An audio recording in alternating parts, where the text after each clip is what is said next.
मायके वालों का पहला दिन। विधि और विशाल की अभी नई नई शादी हुई थी। जहां विधि दिल्ली जैसे बड़े शहर की लड़की थी, वहीं विशाल राजस्थान के एक छोटे से कस्बे का रहने वाला था। दोनों ही पढ़े लिखे और समझदार थे, इसलिए आपसी सहमति से शादी के बाद विधि बिना किसी न नुकुर के विशाल के साथ उसके घर पर रहने लगी थी। कुछ दिन बीते थे कि एक दिन विधि की माँ का फ़ोन उसके पास आता है। बेटा विधि, होली आने वाली है और हमारे यहाँ शादी के बाद पहली होली लड़की मायके में ही करती है। तेरी कुछ बात हुई क्या इस बारे में समदन जी से? नहीं ना मम्मी, माँ जी ने तो अभी तक ऐसा कुछ भी नहीं बताया। आप एक काम करो ना, उनसे ही फ़ोन करके बात कर लो। नहीं बेटा, मैं सोच रही थी कि शादी के बाद हमने तो तेरा ससुराल एक बार भी नहीं देखा। भाई बिटिया ब्याही है, हमें भी तो पता होना चाहिए ना बिटिया की गृहस्थी कैसी है। शादी के बाद बेटी कहाँ और किस हाल में रह रही है, ये फ़ोन से कहाँ पता लग पाता है।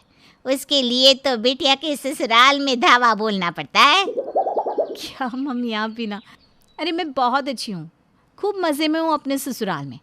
भगवान ऐसी सास और ससुराल सबको दे। अरे बेटा, नई नई शादी में लड़कियां ऐसे ही ससुराल की तारीफ के पुल बांधती है। सच्चाई तो बाद में पता चलती है। अच्छा बाबा, आप आ जाओ, बस बोल दो धावा। शादी के बाद पहली बार मेरे मायके वाले मेरे ससुराल आ रहे हैं। मेरे लिए इससे ज़्यादा खुशी की बात क्या होगी। हाँ बेटा, एक बार तेरी गृहस्थी अपनी आँखों से देख लो ना, तो मुझे भी संतोष हो जाए। और भाई, हम कोई पुराने ज़माने वाले माँ बाप थोड़ी ना है कि बेटी के घर का पानी भी नहीं पीना। सीधी सी बात है, तेरी जिद पर हमने अपनी आँखों से इतनी दूर तेरा ब्याह करा ज़रूर दिया है, लेकिन हम तो बराबर आते जाते रहेंगे। बेटी के ससुराल में पानी भी पिएंगे और खाना भी खाएंगे। मम्मी, आप यहाँ आराम से 1-2 दिन रुक कर भी जाना, आपको राजस्थान घुमा देते हैं। आप खुश? तो फिर ठीक है बेटा, ये तय रहा। अगले सप्ताह सोमवार को हम दोनों तेरे ससुराल आ रहे हैं। और बेटा, तुझे पहली बार विदा करा कर ले जाना है। सामने बैठकर बात करना ज़्यादा सही रहेगा। माँ से बात करके विधि फ़ोन रख देती है और शाम को विधि विशाल के ऑफिस से लौटने का इंतज़ार करने लगती है। विशाल, अगले हफ्ते मेरे मम्मी पापा यहाँ आ रहे हैं। मम्मी कह रही थी कि पहली होली के लिए मुझे मायके जाना होगा, तो एक बार माँ जी से भी बात कर लेंगी और कुछ शगुन वगैरह भी लेती आएंगी। अरे बस बस बस, इसमें इतनी सफाई देने वाली कौन सी बात है। उनकी बेटी का घर है, जब चाहे आए और अधिकार से यहाँ रहे। मुझे कोई परेशानी नहीं है। मुझे तो बहुत खुशी हुई कि मम्मी पापा यहाँ आ रहे हैं। तुम चिंता मत करो, माँ से मैं बात कर लूँगा और उनके ठहरने की व्यवस्था भी करा दूँगा। विशाल की बात सुनकर विधि की जैसे जान में जान आई थी। अगले दिन सवेरे विशाल अपनी माँ को विधि के मम्मी पापा के आने की खबर दे देता है। माँ, वो लोग एक दिन यहीं ठहरेंगे, अगले दिन शाम को यहाँ से निकलेंगे। आप सबके बैठने का और सोने का इंतज़ाम देख लेना। इंतज़ाम बस सोने का नहीं, और भी बातों का करना होगा। खूब जानूँ मैं इस विधि की माँ को। शादी में विधि की तरह लाल लहंगा पहनकर मटकते घूम रही थी। वो क्या कहते हैं, हाँ, ट्रेनिंग कर रही थी बेटी के साथ। मुझे पता है यहाँ पर वो अपनी बेटी के हाल चाल जानने के लिए नहीं आ रही। वो तो यहाँ मुझे नीचा दिखाने और अपने बड़े शहर की तारीफों के पुल बांधने आ रही है। कोई बात नहीं, आ जाने दो बहू की माँ को। मैं भी उसे दिखा दूंगी कि हमारा बीकानेर भी किसी से कम थोड़ी ना है। समधन से टक्कर लेने के लिए विधि की सास कौशल्या बाजार जाकर कुछ लेटेस्ट डिज़ाइन की कुर्ता सेट, सोफ़ा कवर और बेडशीट खरीद कर लाती है। सोमवार आते आते तो पूरे घर का नक्शा बदल चुका था। घर के बेड, सोफ़ा, यहाँ तक कि कौशल्या जी भी नया कुर्ता सेट पहनकर इठला रही थी। अरे ये माँ जी को क्या हो गया?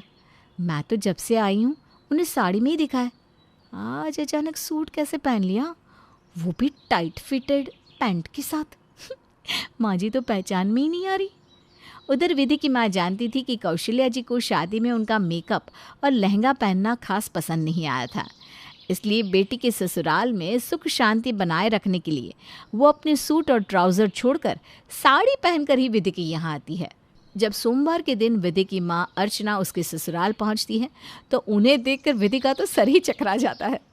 अर्चना जी ने हल्के रंग की सादी सी साड़ी पहन रखी थी और बड़े ही सलीके से सर ढका हुआ था। मम्मी तो साड़ी को कभी हाथ भी नहीं लगाती। मैंने तो पार्टी के अलावा कभी मम्मी को साड़ी पहनते देखा ही नहीं, और वो भी ऐसी आंटियों वाली साड़ी। हे भगवान, ये मेरी दोनों माताओं को हुआ क्या है?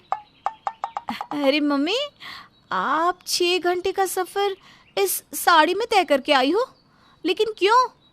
विधि कुछ कह पाती उससे पहले ही अर्चना ने उसकी ओर झूठी सी हंसी दिखाकर कहा, बेटा, हमारी तो उम्र बीत गई साड़ी पहनते पहनते। हम तो 24 घंटे साड़ी में रहते हैं, आदत पड़ गई ना बेटा, तो 6 घंटे से क्या फर्क पड़ता है? हैं? लेकिन मम्मी, अरे बेटा, क्या तेरा कांटा साड़ी पर अटक गया? जा पहले एक गिलास पानी लेकर आ, हाँ? तब तक मैं समधन जी से बातें करती हूँ। विधि बेचारी हैरान परेशान सी माँ पापा को पानी देने के बाद चाय नाश्ते के इंतज़ाम में लग जाती है। बाहर ड्राइंग रूम में माँ अर्चना और सास कौशल्या की बात करने की आवाज़ सुनाई दे रही थी। अरे बहन जी, ये सब शगुन और साड़ी वगैरह लाने की क्या ज़रूरत थी? वो क्या है ना, साड़ी तो आजकल पहनता ही कौन है।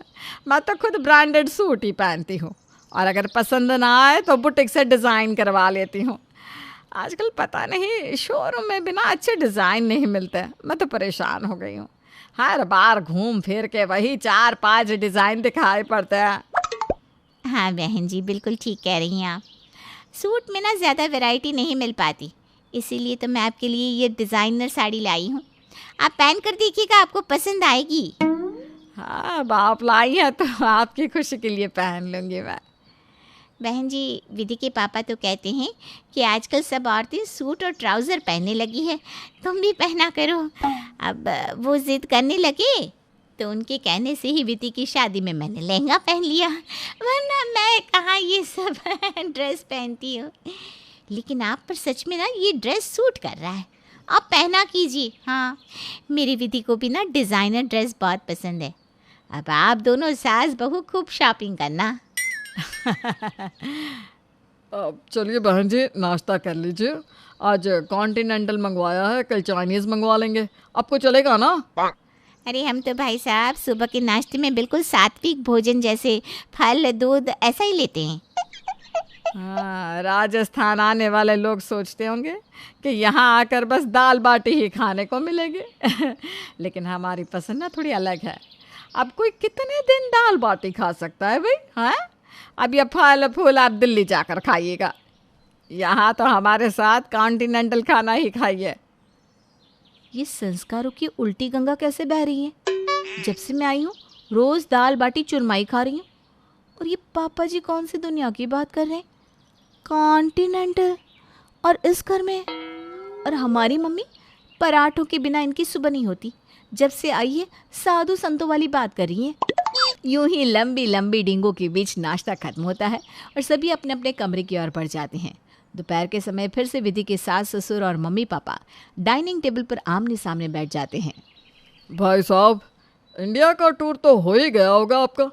हम तो दोनों मियाँ बीवी 3 बार भारत भ्रमण कर चुके हैं। नहीं भाई साहब, हम तो बस एक बार लंदन होकर आए हैं। मेरी मानिए तो आप भी एक बार विदेश यात्रा करके आइए। इंटरनेशनल फ्लाइट में बैठने का आनंद ही कुछ और होता है। विधि रसोई में खड़ी होकर उनकी लंबी लंबी गप सुनती रहती है। काफ़ी देर तक सुनने के बाद जब उसके बर्दाश्त की हद हो जाती है तो वो डाइनिंग टेबल के पास जाकर अपनी माँ को घूरने लगती है। अरे बस कीजिए आप लोग, यहाँ क्या डिंगे हाँकने का कंपटीशन चल रहा है जिसमें आप सब बढ़ चढ़कर हिस्सा ले रहे हैं? और मम्मी क्या है ये सब? जब आपसे साड़ी नहीं पहनी जाती तो ये नाटक किस लिए?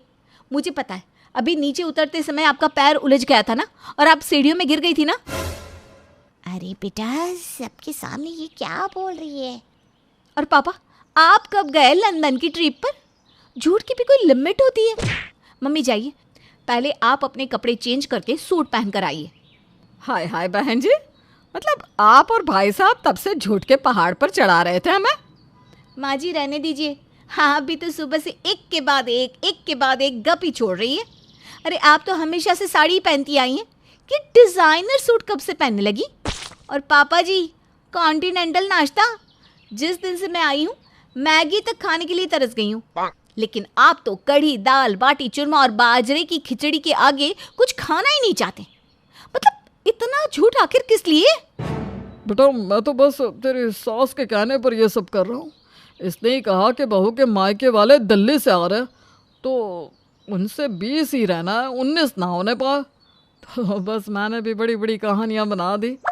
अरे बेटा सत्यानाश हो इस 6 मीटर की साड़ी का। मेरा तो दम घुटा जा रहा है।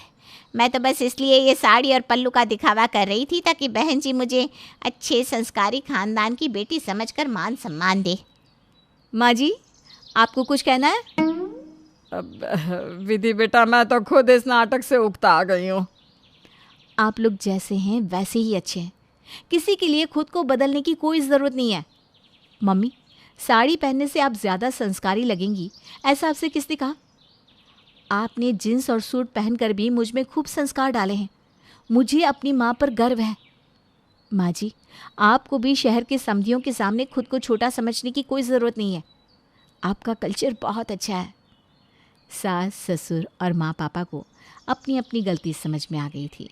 विधि को नाराज़ देखकर सासू माँ और मम्मी कान पकड़कर माफ़ी मांगते हैं, तो विधि भी हंसते हुए सबको गले से लगा लेती है।